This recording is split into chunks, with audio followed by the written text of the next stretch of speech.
Hello students, welcome to study hours. आज हम आपके लिए लेके आए हैं न्यूटन्स लॉ ऑफ मोशन। तो चलिए देखते हैं न्यूटन्स लॉ ऑफ मोशन के अंदर हम लोग क्या पढ़ेंगे, उसका बैकग्राउंड क्या है। तो सबसे पहले न्यूटन्स लॉ ऑफ मोशन दिया गया था सर आइजैक न्यूटन द्वारा। वो एक इंग्लिश साइंटिस्ट और मैथमेटिशियन थे और वो इसलिए उन्होंने ही लॉ ऑफ ग्रेविटी भी दे रखा था, जिसकी वजह से वो फेमस थे। And along with that law of gravity और साथ ही साथ 3 लॉज ऑफ मोशन भी दिया था, इसीलिए इसको हम लोग न्यूटन्स लॉ ऑफ मोशंस के भी नाम से जानते हैं। इन्होंने और भी बहुत सारे कंट्रीब्यूशन दे रखे हैं हमारे साइंस की फील्ड में। तो देखते हैं क्या है ये 3 laws of motion. So first law है आपका, objects in motion tend to stay in motion and objects at rest tend to stay at rest unless acted by an unbalanced force. यानी कि अगर कोई भी ऑब्जेक्ट अगर ज़मीन पे पड़ा हुआ है, रेस्ट में है, तो वो तब तक रेस्ट में रहेगा जब तक कि कोई उस पर एक्सटर्नल फोर्स लगा के, अनबैलेंस फोर्स, यानी कोई भी अभी बैलेंस्ड और अनबैलेंस फोर्स आगे में देखेंगे किस वजह से बैलेंस और अनबैलेंस फोर्स यहाँ पे हम लोग यूज़ कर रहे हैं। तो वहाँ पे अगर कोई फोर्स अगर आप लगाओगे तभी वो जो ऑब्जेक्ट है वो मूव करना शुरू करेगा। जस्ट फॉर एग्जांपल, अगर फ्लोर पे आपके, ज़मीन पे, फर्श पे आपके कोई बॉल पड़ी हुई है तो वो वहाँ पे पड़ी रहेगी जब तक कि आप उसको अपने पैरों से मारोगे नहीं, तब तक वो मोशन में नहीं आएगी। दूसरी चीज़ है कि ऑब्जेक्ट इन मोशन, अगर कोई चीज़ मूवमेंट में है तो वो तब तक मूव करेगा, तब तक उसमें मोशन होता रहेगा जब तक उसको कोई एक्सटर्नल फोर्स आके रोके ना। ठीक है, अगर अब बॉल को आपने फेंका है, ठीक है, फ्रॉम वन साइड आपने किसी एक तरफ से बॉल को फेंका है, तो जब तक सामने की दीवार आके उसको रोक ना ले तब तक वो बॉल मूव करता रहेगा एक स्ट्रेट लाइन में। आगे से अगर कोई एक्सटर्नल फोर्स लगता है तब जाके वो मोशन से हट के रुक जाएगा। ठीक है, ये आपका फर्स्ट लॉ है। चलिए देखते हैं second law, Newton second law, force is directly proportional to the acceleration. Newton second law के अकॉर्डिंग जो फोर्स है वो डायरेक्टली प्रोपोर्शनल होता है एक्सेलरेशन का। अगर फोर्स इंक्रीज होगा तो एक्सेलरेशन भी आपका इंक्रीज होगा। इसी प्रोपोर्शनलिटी सिंबल को हटा के हम लोग एक कांस्टेंट लगाते हैं, mass into acceleration. Force equals to mass into acceleration. So mass क्या है आपका, जो भी बॉडी का मास है और उसकी जो भी स्पीड है, एक्सेलरेशन है, जिस भी एक्सेलरेशन के साथ वो मूव कर रहा है उसका जो मल्टीप्लिकेशन होता है, जो उसका प्रोडक्ट होता है, वो आपका फोर्स के बराबर होता है। तो ये आपका second law of Newton's law of motion है और ये हमें फोर्स के बारे में बताता है। नाउ देखते हैं third law of motion, Newton's third law of motion, for every action there is equal and opposite reaction. इस चीज़ से हम सारे लोग वाकिफ़ हैं कि for every action there is an equal and opposite reaction. अगर आप अपने छोटे भाई को एक थप्पड़ मारेंगे तो वो भी एक मुक्का आपको देगा ही देगा।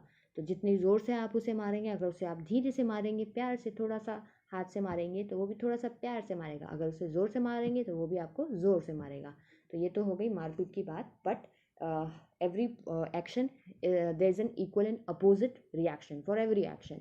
अगर आप दीवार पे हिट कर रहे हो अपने हाथ से तो दीवार भी same exactly same amount of force आपके हाथ पे एग्जर्ट करेगा, जिसकी वजह से आपके हाथ में जो भी चोट आती है वो उसी वजह से आती है। ठीक है, बेसिकली आप तो दीवार पे मार रहे हो, ठीक है, तो चोट आपको क्यों लग रही है, क्योंकि दीवार भी आप पे उसी फोर्स के साथ वार कर रहा है। और दीवार जो है वो आपका नॉन लिविंग है, तो आपने जितना भी फोर्स उस पर एग्जर्ट किया है उससे दीवार का तो कुछ नहीं बिगड़ेगा, लेकिन क्योंकि आप लिविंग हैं तो आपके हाथ में चोट आ जाएगी। तो for every action there is an equal and opposite reaction, ये थर्ड लॉ है। नेक्स्ट मूव करते हैं हम लोग Newton's first law of motion, जो अभी हम लोगों ने बताया वही आपका Newton's first law of motion है। An object at rest tend to stay at rest and an object in motion tend to stay in motion unless acted upon an by an unbalance force. अब इसी में हम लोग example देखते हैं। So basically an object will keep doing what it was doing. Basically अगर कोई object rest पे है तो वो रेस्ट पे ही रहेगा, या फिर वो मोशन में है तो वो मोशन में ही रहेगा जब तक कि उस पर कोई अनबैलेंस्ड फोर्स एग्जर्ट ना किया जाए। ठीक है, देखते हैं next point, if the object was sitting still it will remain stationery, if it is was moving at a constant velocity it will keep moving. अगर कोई ऑब्जेक्ट स्टिल है यानी मोशन में नहीं है तो वो मोशन में नहीं है तो वो वैसी तरह से रेस्ट में रहेगी जब तक कि उस पर कोई एक्सटर्नल फोर्स ना अप्लाई हो, या फिर अगर कोई चीज़ मूव कर रही है तो वो तब तक मूव करेगी जब तक कि उस पर कोई एक्सटर्नल फोर्स उस पर अप्लाई करके उसको रोके ना।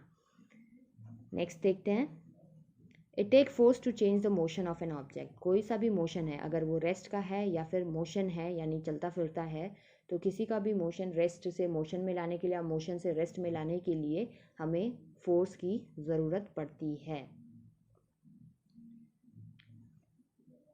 If the forces of on an object are equal and opposite they are said to be balance. अगर किसी भी ऑब्जेक्ट पे, जैसे कि ये ऑब्जेक्ट है, इस पे जो भी फोर्स लग रहा है वो इक्वल एंड अपोजिट है, तो इसलिए इसको हम लोग बैलेंस्ड फोर्स कहेंगे। ठीक है, अगर इस साइड से भी इस बॉल को कोई इस ब्लॉक को कोई ढकेल रहा है और इस साइड से भी कोई ब्लॉक को ढकेल रहा है और इक्वल क्वांटिटी है, जो भी फोर्स का है उसका स्ट्रेंथ इक्वल है, तो ये बैलेंस्ड फोर्स कहा जाएगा। ठीक है, लेकिन अगर सपोज़ यहाँ से कोई बड़ा आदमी ढकेल रहा है और यहाँ से कोई छोटा बच्चा ढकेल रहा है, तो यहाँ से फोर्स आपका ज़्यादा लगेगा, सो जो भी फोर्स का स्ट्रेंथ है यहाँ से कम होगा और इस साइड से ज़्यादा होगा, तो ये आपका एक अनबैलेंस्ड फोर्स हो गया।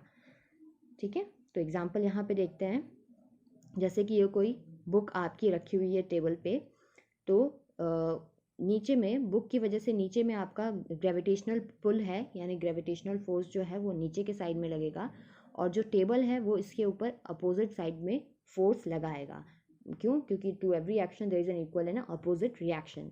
सो ग्रेविटेशनल की वजह से नीचे के साइड में बुक पे फोर्स लग रहा है और टेबल की वजह से ऊपर साइड में फोर्स लग रहा है, तो दोनों फोर्स जो है वो बैलेंस्ड है। इसीलिए जो बुक अगर आप टेबल पे रखोगे तो वो एज इट इज़ टेबल पे ही पड़ा रहेगा जब तक कि उस पर कोई एक्सटर्नल फोर्स अप्लाई ना हो। जैसे कि आप उसको जब अपना फोर्स लगा के उसको टेबल पे से उठाए ना, तब तक वो टेबल पे ही पड़ा रहेगा।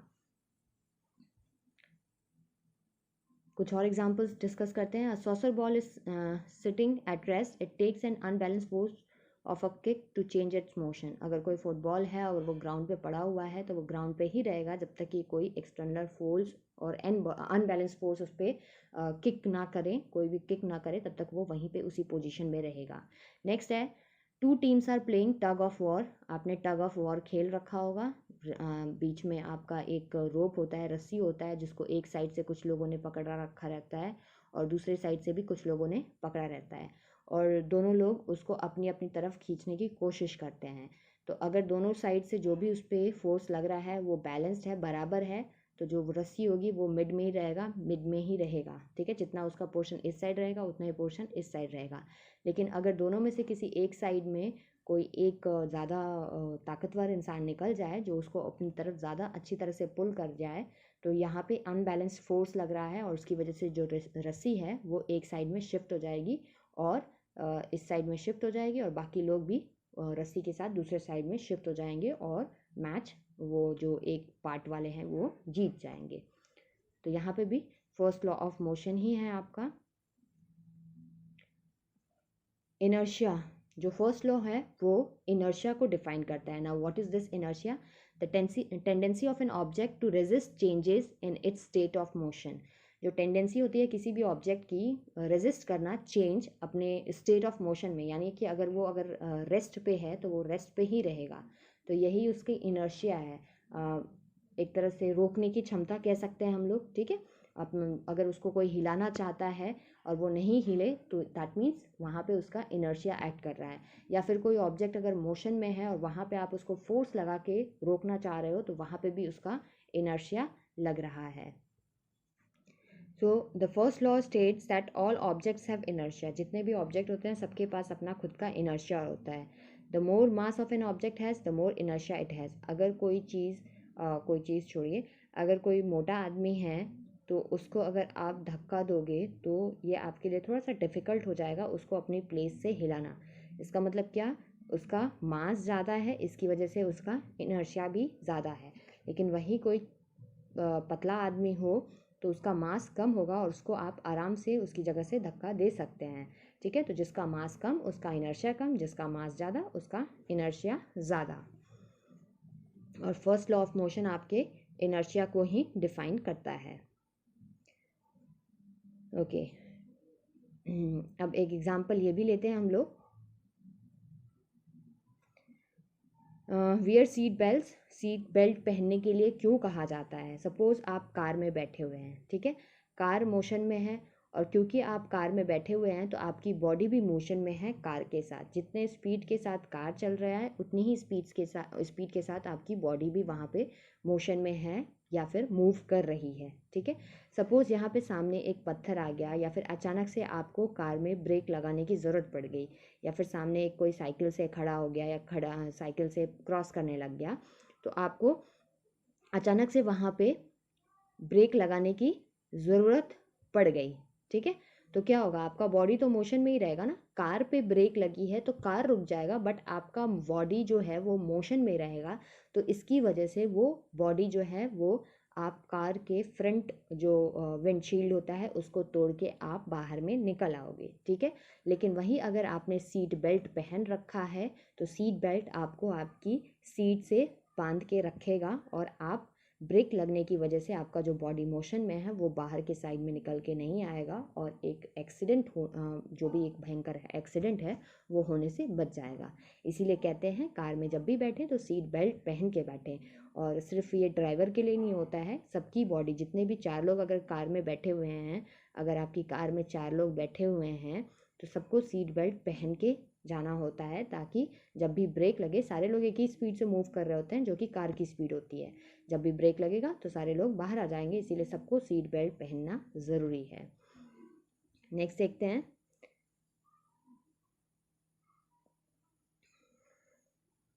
If objects in motion tend to stay in motion, why don't moving objects keep moving forever? अगर हमने कहा कि अकॉर्डिंग टू फर्स्ट लॉ अगर कोई ऑब्जेक्ट है वो मोशन में है तो वह हमेशा मोशन में ही क्यों नहीं रहता है, वो कुछ देर बाद जाके रुक क्यों जाता है? जैसे कि आपने एक बॉल फेंका तो बॉल मोशन में रहेगा, लेकिन कुछ समय बाद वो जाके रुक जाएगा, तो वो रुक क्यों जा रहा है? वो हमेशा फॉर एवर मोशन में क्यों नहीं रह रहा है?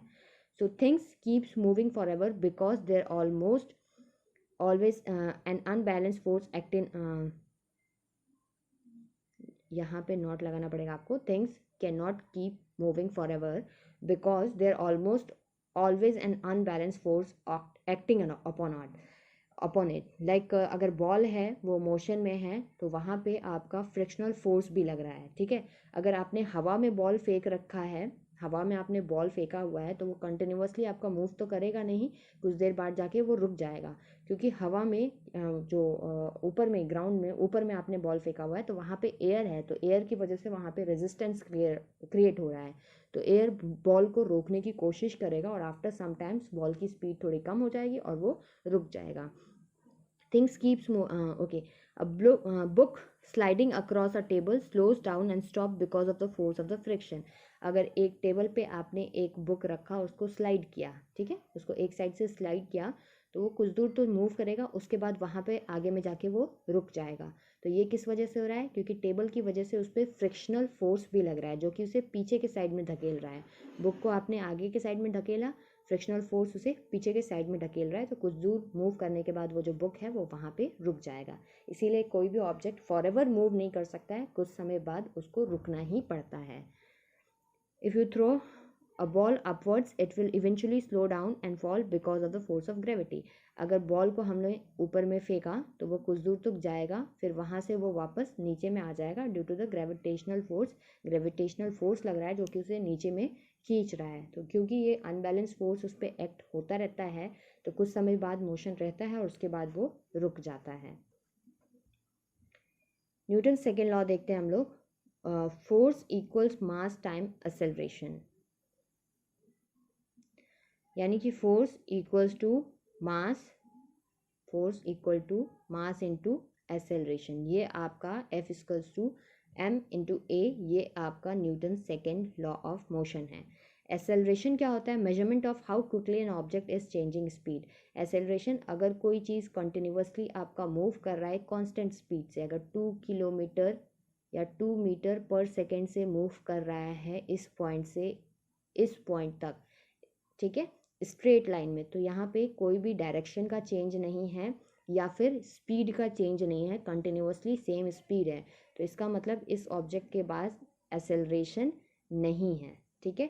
बट अगर कोई ऑब्जेक्ट आपका पहले 2 मीटर पर सेकेंड से स्टार्ट हुआ, उसके बाद वो 4 मीटर पर सेकेंड पे बढ़ा and then so on, speed जो है वो इंक्रीज़ होता रहा, इसका मतलब उसमें एक्सेलरेशन है। तो या तो चेंज इन स्पीड होता है, या तो स्पीड के मैग्नीट्यूड में चेंज हो, या फिर डायरेक्शन में चेंज हो। उस कंडीशन में एक कोई भी ऑब्जेक्ट है वो एक्सेलरेशन एग्जिबिट करेगा, यानी उसके पास एक्सेलरेशन होगा। अगर कोई बॉल है और बॉल या फिर एक कोई सा भी पत्थर अगर आप स्ट्रिंग में टाई कर लो, जैसे कोई पत्थर स्ट्रिंग में टाई कर लो और उसको ऐसे गोल गोल घुमाओ, ठीक है, तो सपोज़ अगर इसको हम लोग एक ही स्पीड से गोल गोल घुमा रहे हैं, सपोज़ इसको हम लोग 3 मीटर पर सेकेंड से घुमा रहे हैं सर्कुलर फॉर्म में, सर्कुलर मोशन में, तो स्पीड जो है वो तो कांस्टेंट है इसकी, लेकिन हर मोमेंट पे इसका जो डायरेक्शन है वो चेंज हो रहा है, हर मूवमेंट पे इसका डायरेक्शन चेंज हो रहा है, तो इसकी वजह से यहाँ पे एक्सेलरेशन होगा। ठीक है, सो एक्सेलरेशन यही है, इसी चीज़ का मेजरमेंट है कि how quickly an object is changing speed. अब स्पीड में वेलोसिटी बोल सकते हो, स्पीड तो क्या ही बोलेंगे, वेलोसिटी बोल सकते हैं, क्योंकि स्पीड में सिर्फ मैग्नीट्यूड होता है, डायरेक्शन नहीं होता है, लेकिन जब वेलोसिटी बोलेंगे तो उसमें मैग्नीट्यूड और डायरेक्शन दोनों इंक्लूड होगा। नेक्स्ट देखते हैं, what does F equal to ma mean? Force is directly proportional to mass and acceleration. Imagine a ball of certain mass moving at a certain acceleration. This ball has a certain force.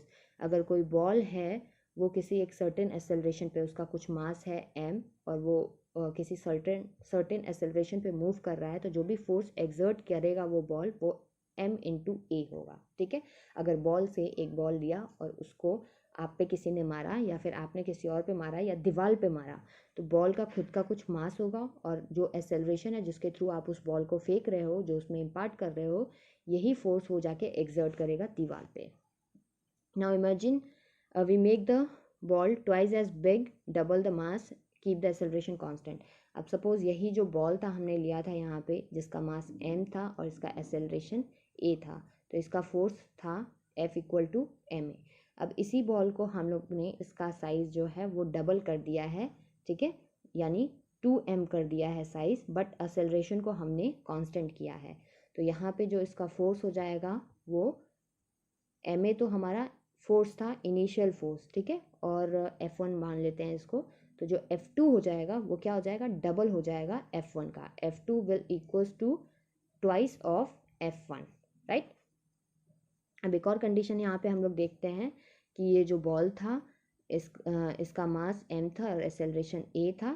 अब हमने ball लिया of same size, ठीक है, यानी मास इसका same है, लेकिन इसका एक्सेलरेशन जो है वो हम लोगों ने डबल कर दिया, इसका एक्सेलरेशन जो है हम लोगों ने वो डबल कर दिया। तो इस कंडीशन में जो फोर्स हो जाएगा F3 उसको मान लेते हैं, वो क्या हो जाएगा 2ma। That means F3 will be twice of F1। ठीक है, तो इस तरह से मास और एक्सेलरेशन को वेरी करके हम लोग फोर्स की वैल्यू को चेंज कर सकते हैं। Now imagine the original ball moving at twice the original acceleration, यानी एक्सेलरेशन यहाँ पे डबल कर दिया है। The ball will again have twice the force, ball का जो फोर्स हो जाएगा वो डबल हो जाएगा। अगर हम एक्सेलरेशन डबल कर रहे हैं या फिर मास डबल कर रहे हैं तो उसका फोर्स जो है वो डबल हो जाएगा।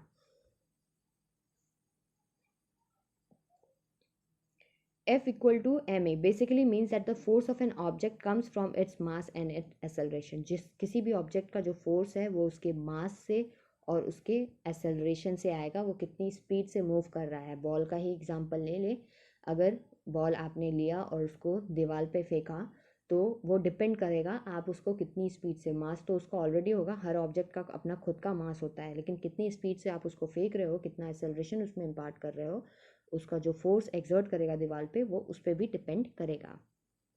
If U double the mass U double the force. अगर मास को डबल कर रहे हैं तो फोर्स डबल हो जा रहा है, और अगर एक्सेलरेशन को डबल कर रहे हैं तो भी आपका फोर्स जो है वो डबल हो जा रहा है। Doubling the mass and acceleration quadruples the force. अगर मास और एक्सेलरेशन दोनों को डबल कर रहे हैं तो जो फोर्स होगा वो 4 टाइम्स हो जाएगा यहाँ पे। इसी तरह अगर सपोज आपने मास को हाफ कर दिया, m/2 कर दिया और एक्सेलरेशन को भी 2 कर दिया, तो उस कंडीशन में क्या वेरिएशन होगा, just try to find out the answer for this.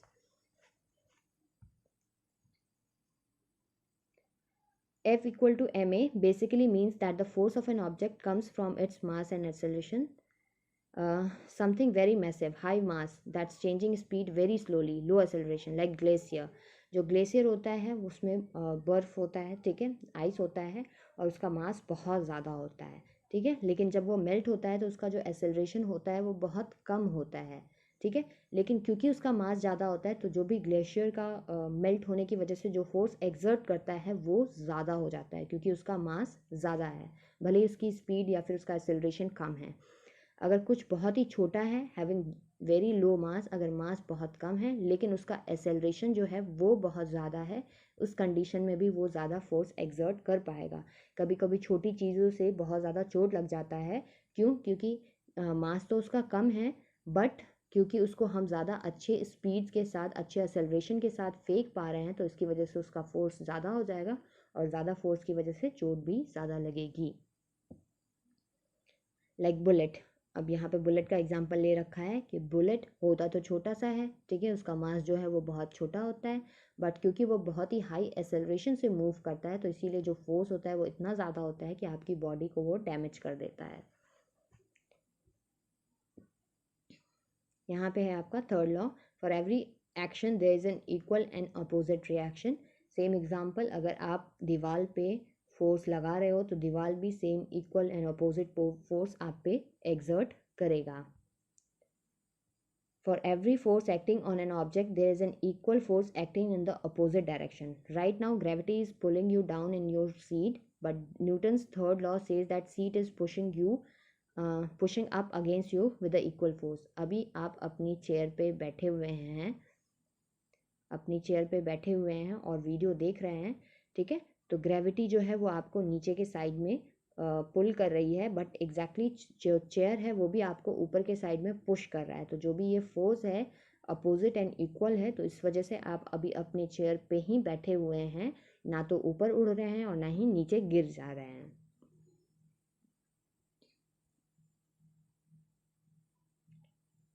What happen if you are standing on a skateboard or a slippery floor and push against the wall?